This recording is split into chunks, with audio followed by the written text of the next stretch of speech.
Where to begin? Ah, yes. Les films Le Seigneur des Anneaux de Peter Jackson, acclamés par la critique, ont adapté les romans de Tolkien. Mais les films n'étaient pas toujours fidèles au matériel source. Bien le bonsoir, mesdames et messieurs. Nous sommes l'animation de la soirée. Les films de Peter Jackson ont laissé de côté une grande partie du contenu de Tolkien. Les éditions cinéma des films ont toutes des durées d'exécution longues et Jackson n'aurait probablement pas pu en mettre beaucoup plus. Les films ont nécessité des changements substantiels dans le matériel source en raison du défi inhérent à l'adaptation des livres au cinéma, et en particulier à l'adaptation du vaste et tentaculaire récit de Tolkien en film commercialement viable. Même en gardant cela à l'esprit, certains des changements apportés par Jackson au personnage de Tolkien étaient discutables. Cependant, des éditions étendues des films du Seigneur des Anneaux ont été publiées, ajoutant une partie de l'histoire qui semblait manquer dans les éditions cinéma. Aussi incroyable que cela puisse paraître aujourd'hui, beaucoup n'avaient pas entendu parler du Seigneur des Anneaux avant les films de Jackson, et l'équipe de Jackson a dû réunir d'énormes sommes d'argent pour manifester sa vision. Le projet représentait donc un énorme risque. Les choix commerciaux difficiles et audacieux de Jackson ont finalement permis l'existence de ces films imparfaits mais fantastiques. Le livre présente la comté et ses habitants à un rythme beaucoup plus tranquille que les films de Peter Jackson. Dans Le Seigneur des Anneaux de Tolkien, Frodon Sake a acquis l'anneau unique lors de la fête de Bilbon en l'an 3001 du Troisième Âge et a quitté Cul-de-Sac en 3018. Dans la communauté de l'anneau, ce délai est apparu considérablement compressé. Frodon a commencé sa quête 17 ans après être devenu porteur de l'anneau, une période que le Seigneur des Anneaux prenait plaisir à décrire. Cette partie du roman établit la relation de la comté et de Frodon avec Gandalf et ses amis hobbits. La communauté de l'anneau supprime ce détail. Malheureusement, 17 années de vie de Hobbit n'avaient probablement pas leur place dans le film de 3 heures de Jackson. Faramir et Éowyn étaient tous deux d'énormes personnages du livre, mais c'est peut-être seulement le côté d'Éowyn de ce duo qui a brillé dans les films de Peter Jackson. Éowyn est peut-être le personnage féminin le plus important du Seigneur des Anneaux. Il était donc logique que Jackson se concentre sur elle dans sa trilogie. Faramir et Éowyn ont tous deux enduré une lutte permanente, bien qu'ils soient la noblesse de leur royaume. Ainsi, pour Tolkien, mettre fin à leur arc dans une romance était l'un des points de rédemption et d'espoir les plus brillants d'un sombre récit. L'histoire de Frodon et son arc s'est terminée avec sa navigation vers Valinor. Cela offrait une solution fantastique à ses problèmes, mais pouvait être considéré comme une triste indication de la difficulté réelle de surmonter son combat. Il n'y a pas de Valinor pour les vrais anciens combattants. L'histoire de Faramir et Éowyn était un soulagement dans une histoire si triste. Les films de Jackson étaient plus légers que le roman à certains égards, donc ce soulagement n'était pas aussi nécessaire que dans le livre. Cependant, cela restait une pièce importante du puzzle. Jackson a montré Faramir et Éowyn dans l'édition étendue du Retour du Roi. Dans le chapitre Brouillard sur les hauts des Galgal de la communauté de l'anneau, les hobbits affrontent les effrayants êtres des Galgal de Tolkien, que le film a coupé. La mission de Frodon a vraiment commencé à prendre ici la forme d'une épopée de haute fantasy, attirant des monstres effrayants auxquels Frodon et sa compagnie ont tout juste échappé. Cela aurait été incroyable à voir sur grand écran. La décision de Jackson de supprimer les êtres Galgal avait en partie du sens dans le cadre plus vaste de son film, bien que l'inclusion d'un détail de cette intrigue secondaire aurait donné au Retour du Roi beaucoup plus de sens. La lame de Merry, qui a blessé le roi sorcier, était capable d'une magie, et c'était une ancienne lame récupérée dans les Galgal après la fuite de Merry. Cette information aurait fourni un contexte utile pour la défaite du roi sorcier.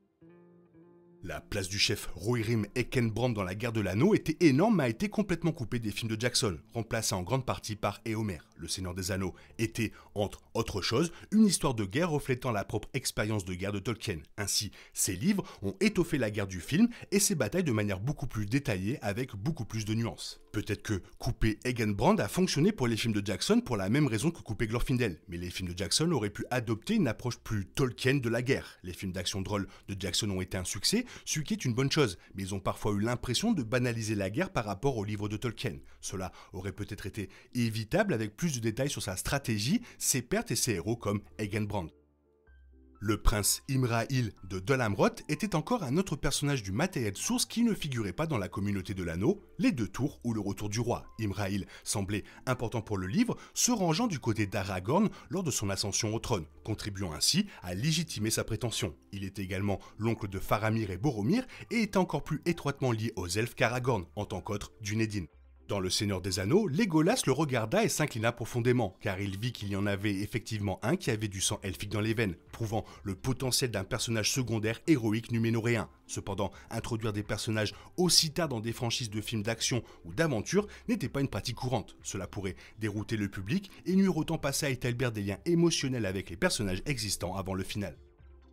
Gimli, dans la trilogie du Seigneur des Anneaux de Jackson, s'écarte sérieusement du roman de Tolkien, étant souvent utilisé à des fins comiques. Le Gimli de l'histoire de Tolkien était un personnage beaucoup plus sérieux et décrit comme peut-être le membre le plus robuste de toute la communauté, à l'exception peut-être de Gandalf. Gimli était un membre populaire de la communauté dans les films, mais si jamais une adaptation revenait sur ce terrain, ce serait bien de voir émerger le héros impressionnant du livre.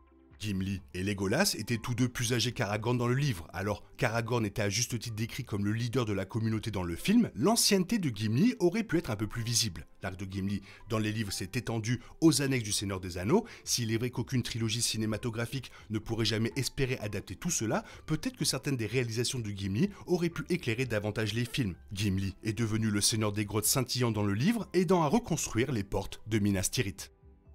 Du premier au troisième film, Hollywood n'a jamais fourni la bonne représentation de la légende fantastique de Faramir. Faramir était facilement l'un des 10 meilleurs personnages du Seigneur des Anneaux, mais encore plus probablement l'un des 5 meilleurs. Cependant, en regardant les films, c'était pas du tout évident. La pureté et la noblesse de Faramir ressortaient comme un pouce endolori dans le livre de Tolkien, même parmi une communauté de type outrageusement héroïque. Faramir était bien plus digne de la communauté que Boromir, mais Boromir était nécessaire comme extrême pour Aragorn et comme outil d'intrigue dans la communauté. Et le développement de son personnage a montré que l'héroïsme se présente sous de nombreuses formes. Faramir a bien plus résisté à la tentation de l'anneau dans le livre et a également bien mieux traité Frodon et Gollum. Aragorn a négocié avec la bouche de Sauron à la fois dans le livre et dans la version cinématographique du Seigneur des Anneaux. Mais ce n'est que dans l'édition étendue de Jackson du Retour du Roi qu'Aragorn l'a tué. Jackson a eu raison de supprimer cette scène infidèle de l'édition cinéma du film. Cependant, les éditions étendues des films représentent en réalité, pour la plupart, les versions supérieures des films. Il est donc difficile de ne pas voir cette scène comme faisant partie de l'ultime Retour du Roi. La profonde méditation de Tolkien sur la guerre et la mortalité qu'était le Seigneur des Anneaux a sérieusement pris en compte de nombreux aspects de la guerre, y compris les raisons de se battre et celles de ne pas le faire. Tolkien a glorifié la paix plutôt que le combat partout où cela était possible, mais a salué la nécessité de lutter contre la tyrannie. La décision d'Aragorn de décapiter la bouche de Sauron a considérablement simplifié à l'extrême l'attitude de l'histoire à l'égard de la guerre, réduisant une histoire de guerre à un film d'action et réduisant Aragorn à presque un voyou. Certes, le Seigneur des Anneaux était plus qu'une simple histoire de guerre, mais cet acte inhabituel semblait certainement contredire l'esprit du roman. La représentation controversée de Sauron par Peter Jackson comme un œil géant suspendu entre les deux sommets de Barad-dûr était une invention du cinéma. L'œil de Sauron de Tolkien était un concept beaucoup plus ambigu. Tolkien a décrit l'œil de Sauron comme une terrible forme de surveillance sur la Terre du Milieu. Cependant, cette description fonctionnait de manière métaphorique et la présence littérale de l'œil n'a jamais été décrite. Une partie du Silmarillion est allée jusqu'à dire que l'œil de Sauron ne pouvait pas être supporté, car la dernière forme que Sauron avait créée pour lui-même était une image de méchanceté et de haine rendue visible. L'œil, dans cette description, est tout aussi métaphorique que ses autres utilisations dans le livre, mais il peint également le visage terrifiant de Sauron avec un mystère sans fin. Cela a été sujet à interprétation, et Jackson a pris la liberté de l'interpréter dans ses films. Les éditions en salle des 3 films du Seigneur des Anneaux ont ignoré le sort de Saruman, mais le personnage de Saruman a continué à se développer longtemps après le couronnement d'Aragorn dans le livre. Saruman est mort de manière grotesque dans la version étendue du Retour du Roi, après de sérieuses réactions négatives de la part des fans et de l'acteur de Saruman, Christopher Lee, à propos de la suppression de la mort de Saruman des 2 tours. Dans le livre et le film, l'arc de Saruman s'est terminé avec sa trahison et sa mort par Grima. Dans le livre, Saruman s'est ratatiné, montrant à quel point il était tombé. Cependant, dans l'édition étendue du Retour du Roi, Saruman tomba d'Orthanc et mourut empalé sur une pointe pointue sur une roue. Saruman était un Maia et, dans le livre, son esprit a fui la scène. Mais aucun esprit de ce type ne s'est vu élever du cadavre de Saruman dans le film. Alors bien sûr, il y en avait plein d'autres que j'ai déjà parlé, je ne vais pas répéter, comme Tom Bombadil par exemple. Sinon toi, n'hésite pas à me le faire savoir dans la zone commentaire si tu en vois plus. Il est temps pour toi de reprendre le cours normal de ta vie. On se retrouve bientôt pour une nouvelle vidéo. Bisous bisous, bye bye.